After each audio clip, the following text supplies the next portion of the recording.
back, and yesterday we told you about Beyonce. She's going on tour. We know I saw the poster. She's coming to FedEx Field.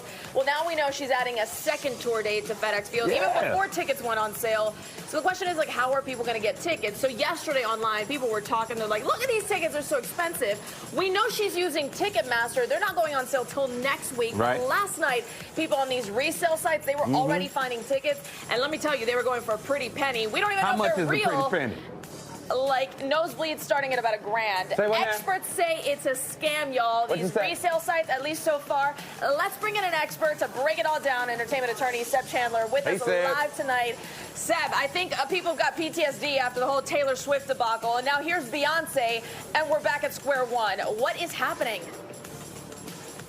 What's going on? Thank you guys for having me. I think that what we have is we have a case where Beyonce is a once-in-a-generation artist. Just like Taylor Swift, there is always going to be problems. There's always going to be counterfeit tickets. Whether Ticketmaster can handle it or whether they need to invest in better systems is to be determined. It's pretty impossible to leave every fan happy in a situation like this. There's going to be so many people who miss out on tickets due to the prices. Hopefully, problems technically like there were with the Taylor Swift fiasco. Right. But we just have big issues when big artists put on big tours that could be setting box office.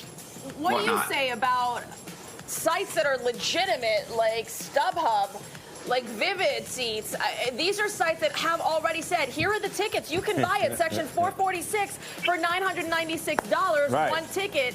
And people are buying them, and the tickets aren't even on sale. How does that work? What is going on?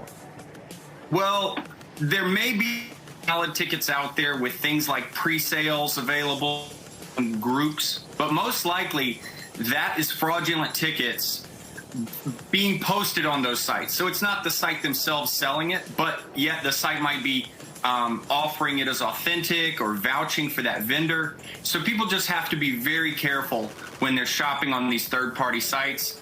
I suggest that people do all the steps they need to do within Ticketmaster to become a verified fan, get in the queues, win the lotteries themselves, to avoid what is a big issue of fake tickets. I have a real question. Will we ever see ticket prices come back down to normal levels? This is crazy.